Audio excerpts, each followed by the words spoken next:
Good morning, everybody. It's Gary Duke and Straightforward Therapeutics. We're right back at you this morning. It is a beautiful morning today. We have had a lot of rain up in our area.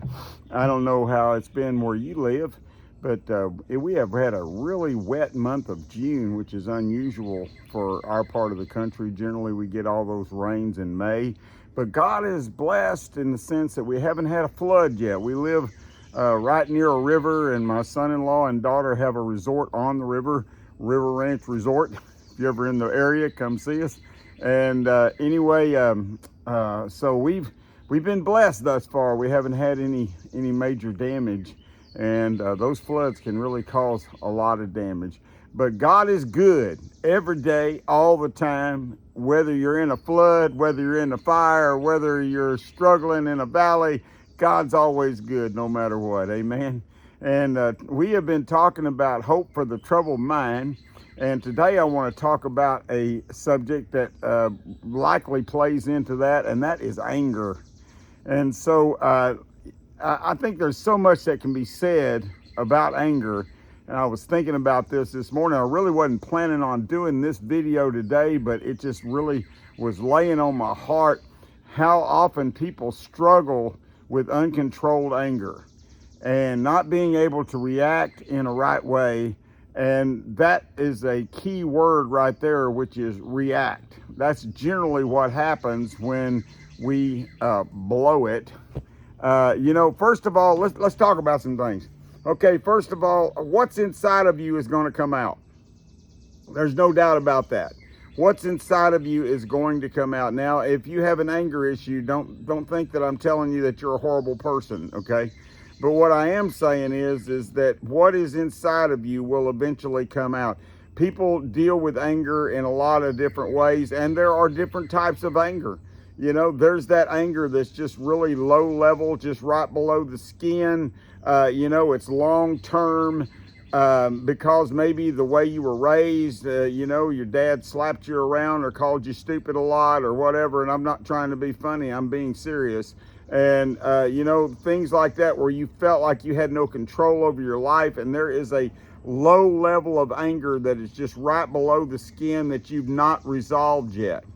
And so, a lot of times it doesn't take much to bring it out. And when it does come out, actually, you're not just angry at the person that you're facing, but really you're expressing anger that you've been holding on to for quite a while and just have never let go of. And then there is that type of anger that is just built up inside of us because we are constantly internalizing it, little irritations or whatever it might be, and we internalize it until we're kind of like a can of hairspray and a Bic lighter. You ever seen that? You spray that hairspray and hold that. Don't try this at home. Spray that hairspray and hold that light. You have got yourself a flamethrower. And I remember a gentleman I used to work for, him and his wife, and she was the sweetest thing. She was a redhead and just a very beautiful lady and very sweet and always had the sweetest smile, but she would hold that anger in. And, and he told me one time, he said, she holds that anger in, and when it finally comes out, he said, it's like she's just vomiting words. It's just like regurgitation of words. And so there's different ways to express that anger. Sometimes people are very passive aggressive and they let that anger out in little subtle ways. And so, the wife that burns her husband's dinner on purpose or does things specifically to irritate her or him irritating her, and just to express a little bit of that anger without looking like you're being totally off the hook there. And there's a lot of different ways that it happens. I want to talk about the root causes of anger a lot of times is unresolved conflict and unmet expectations. Those are probably the two biggest ones, and that's an area there that you can really use your journal to go back and look at and just really explore, where does this anger come from? What are the unresolved conflicts in my life that I've not actually addressed? And what is it that I'm expecting that seems like it just never comes through? And so, those unmet expectations. I thought life was going to be better. I thought marriage was going to be better. I thought I would be more successful.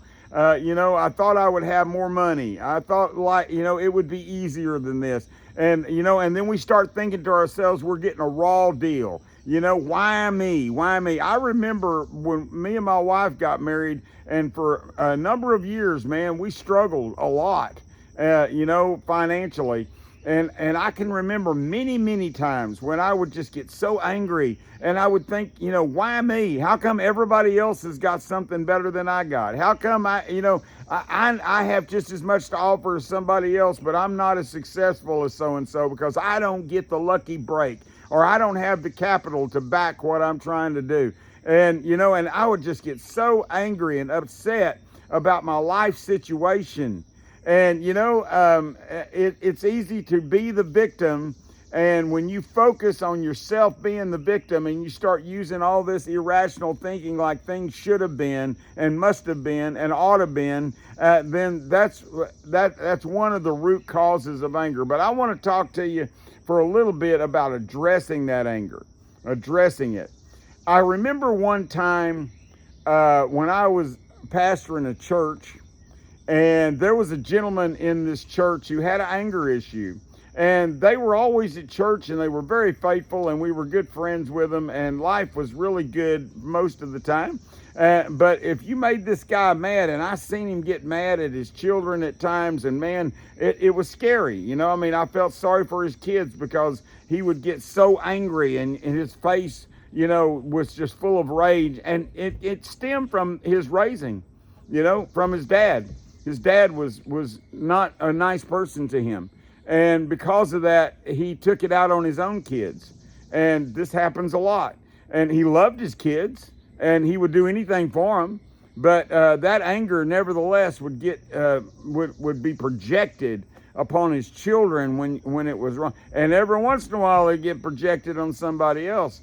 And I remember one time a situation occurred, and I don't want to be very specific because they might be watching this, and I love you if you are. But anyway, he got very angry, and he got, church hadn't even started yet. We were at our church, and he told his wife, "Come on, we're leaving," and he got upset about a little something that really shouldn't have been that big a deal.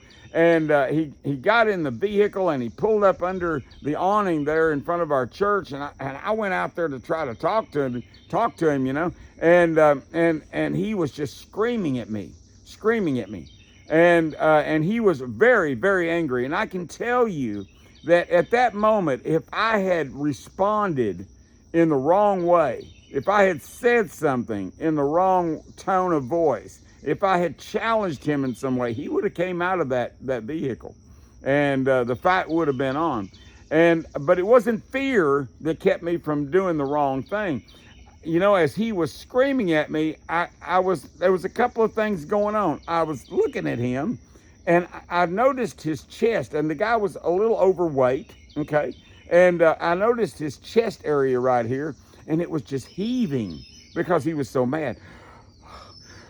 He's screaming at me, and man, his chest is just heaving up and down. And I remember thinking to myself, man, he is super upset. And, a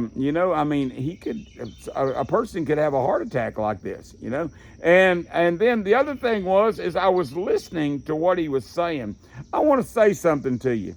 When it's not about just us controlling our anger, but how do we respond to other people's anger, okay?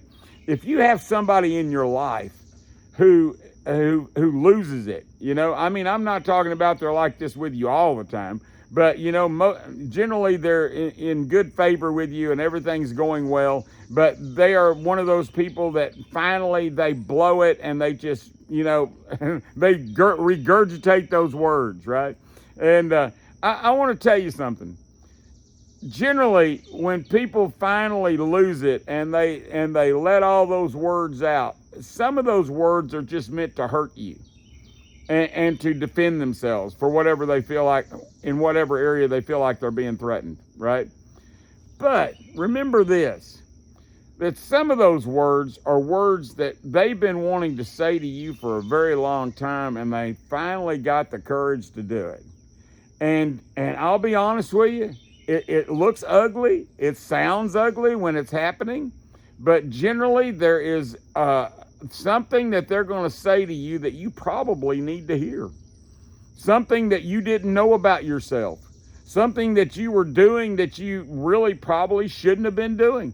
And, and I remember listening to what he said, and a lot of those words were just angry words, just, trying to defend him or his kid or whatever. But then there was a couple of things that he said that, I caught later, I gave thought to, and I was like, he's right. I'm wrong in that area. And so, listen to what people are saying. When they're yelling at you, listen to them. And I know it's hard. It's hard because we want to defend ourselves. But the other thing is, and this is key, is being in touch with your thoughts and your emotions. Your thoughts and your emotions. If you want to be a person who controls their anger, be in touch with your thoughts and emotions. I'm a counselor, and my group every week, regardless of how many months these guys come to group, they come every week.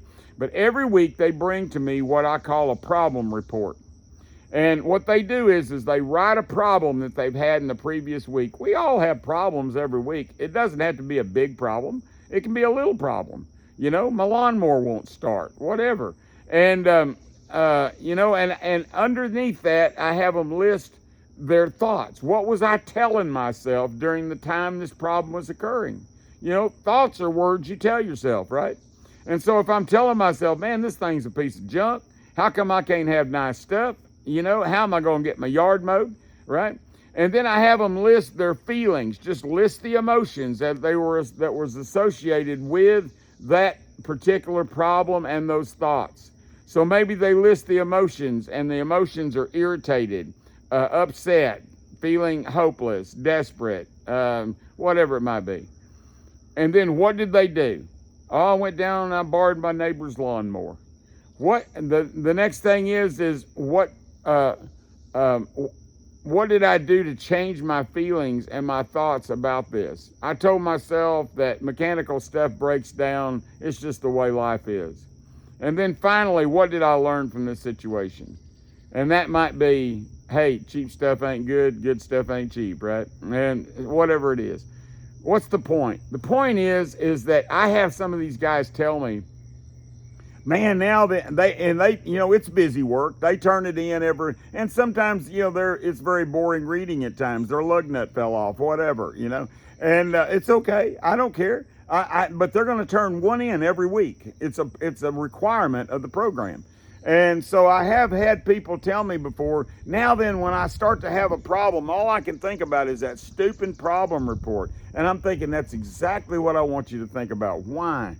Because if they start to have a problem and they're in touch with what they're telling themselves and they're aware of the emotions that they're experiencing, they're going to make a better choice. See, it's not about reacting. It's about being proactive. Anger control is about being proactive. You don't know what's going to happen ahead of time. You don't know what somebody's going to say that's going to irritate you or upset you. You don't know how you're going to be attacked, but here's what you can know. You can train yourself so that when something starts to happen, you are aware of the emotions that are welling up inside of you and the physical changes that are taking place in your body. Man, I can feel my breath starting to quicken, and I can feel my ears starting to get hot. I can tell that I'm getting angry, and I'm aware of my thoughts. If I'm aware of the fact that I'm telling myself, man, I want to knock this guy's head off. I really want to give them a piece of my mind. I really want to tell them what I think about things right now. If I'm aware of that, I'm probably not going to do it. I'm probably aware of the fact that I'm getting angry and I'm likely going to say something or do something that I shouldn't do. And so that is going to create a scenario where I'm going to think in my mind, I need to get away from this situation. This is not good, and I need to move on. When that guy was yelling at me that day, I was looking at him and I seen how angry he was, and I thought to myself, man, he is really upset. if I say the wrong thing right here, there's going to be a really bad scene. And I'm not a person who shies away from conflict, y'all. I'll be honest with you. People will tell you there's many times I need to keep my mouth shut. And I race into conflict. I don't have any passive aggressive bones in my body. Somebody called me passive aggressive a couple of years ago, and I laughed because I thought, no, you don't understand. That wasn't passive aggressive. That was me being patient long enough that I finally went off and told you exactly what you needed to hear. And so, but I don't have any passive aggressive bones. And so I generally, there's a part of me that wants to run right into it, and that's not a good thing. And so as I was sitting there listening, I thought to myself, if I say the wrong thing, if I do the wrong thing, things are going to go south quick. And so when he got done yelling at me and saying what he had to say, I just looked at him and I said, well, man, I'm really sorry you feel that way. And I turned around and walked off. Now, what happened later? About 3 days later, I gave him about 3 days to cool down. And then I went over to his house. And I didn't go over there to relitigate what happened. I didn't go over there to hash over how he attacked me and the ugly words that he said to me and the way that he acted. I didn't do any of that. I went over and I said, I thought about some of the things you said the other day. And there was a couple of things that I need to apologize for. And I just took ownership and responsibility for the things that he said in a moment of rage that were actually true. Things that I needed to hear. There was a couple of things I needed to hear. Now, he said them in the wrong spirit, but nevertheless, they were still true. And so, anger control is about being in control. It's about being aware of your thoughts and your emotions and how those thoughts and emotions can produce a behavior that you're not going to be proud of and that you're going to regret later, okay? And generally, the best thing you can do when you're aware that situation is going on is get away from that situation as quickly as you possibly can. Now, if you're in a marital situation, that doesn't mean jump in your car and burn off and tear off down the street, but it might mean go outside and take a walk around the block and give a little cool-off period. Maybe, just hey, take some time to breathe, say a prayer, give thought to what your role in this situation is. And life will likely go a lot easier. There's no way every one of these topics we've talked about today, or this in this series, anger, depression, codependency, bipolar, anxiety, whatever it is, these little 20-minute videos, they're not the answer. They're just something to give you thought about, okay? The answer is for you to address it. And a lot of the times these issues have to be addressed in a counseling theater with a good counselor and over time, because there's work to be done. What's inside of us comes out. And so what we have to deal with is what's inside of us, and generally what's inside of us has a root cause, and it could be trauma, it could be hurts and wounds that have not healed, it could be unresolved conflict, it could be unmet expectations, and it could be character issues in our own life that need to be addressed through discipleship and spiritual growth. Whatever it is, it's not going to go away in 20 minutes. But you can start it. You can start the process. And the process will be beneficial the moment you start it. Because when you start the process, things start to take place. You're making a commitment. I'm going to go back as I close this. I've said this many times before, using Dallas Willard's VIM model. V-I-M. VIM. Vision, intention, method. Visualize what your life would be like without anger problems in it. How it's affected your relationships in the past, or your job scene, or the way you raise your kids, or whatever. Visualize how that can be different. And you say, well, my kids are grown now. It's all right. I got grown kids too. And you know what? I'm still working, trying to be a better dad. We just had Father's Day, and I was so blessed to have my family with me. And, but I want to be a better dad every single day, even though they're grown and they are awesome women of God. I still can become a better dad. And so it's never too late for change.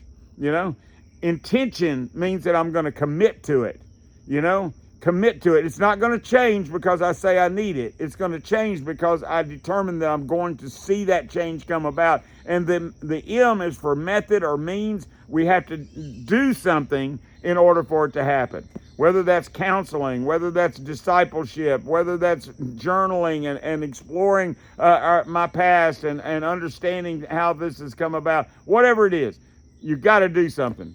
Nothing happens without doing something, okay? And so those are some thoughts today. I hope that it's helpful to you, and I look forward to seeing you next time. God bless now.